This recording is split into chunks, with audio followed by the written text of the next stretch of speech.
Quality এত ভালো হবে আমি এক্সপেক্টও করিনি। আর এটা পুরো চিজে লোডেড ছিল।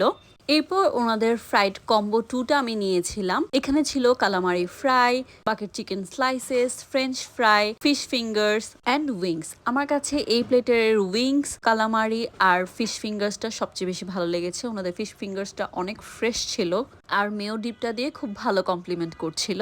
সবকিছু ফুডের মাঝখানেও আম্মু বারবার ক্যাশারোল সালাডটাই পিক করছিল, কারণ এটা এত বেশি মজা ছিল। আমি আপনাদেরকে হাইলি সাজেস্ট করব। এরপর অর্ডার করে ফেলি লাস্টলি আমরা দুটো শেক, একটা ছিল বাটারস্কচ, একটা ছিল ম্যাঙ্গো। আম্মু নিয়েছিল এই বাটারস্কচ শেকটা, যেটা প্রাইস পড়েছিল 150 টাকা। আমি নিয়েছিলাম ম্যাঙ্গো শেক, যেটা প্রাইস পড়েছিল 130 টাকা। পার্সোনালি আমার কাছে ম্যাঙ্গো শেকটা সবচেয়ে বেশি মজা লেগেছে। ওনাদের লোকেশনটা আমি আপনাদেরকে আবার জানিয়ে দিচ্ছি। ফিলনে সাউথ সিটি 7th ফ্লোরে শেফস ডাইন লোকেটেড। খেয়ে দিয়ে এরপর চলে গিয়েছিলাম আড়ং এ কিছু টুকটাক শপিং ছিল। আমার না আড়ংয়ের ব্যাগ আর জুয়েলারি বক্সের প্রতি লোভ আমি কোনোভাবেই সামলাতে পারি না। আমি নিজেকে নিজে আগে বলতাম স্যালারি পেলে প্রত্যেক মাসে আমি একটা করে আড়ংয়ের ব্যাগ কিনবো আর কালেকশন করব। কিন্তু আমার তো শুধু আড়ংয়ের ব্যাগের প্রতি লোভ না, আমি যেটা দেখি সেটাই ভালো লাগে, যেটা দেখি সেটাই নিতে ইচ্ছা করে, সেটা আড়ংয়ে হোক কিংবা রাস্তার ধারে হোক। যাই হোক, জোকস অ্যাপার্ট, আমার মতো কার কার অবস্থা তার কমেন্ট করে জানাবেন। Thank you for watching.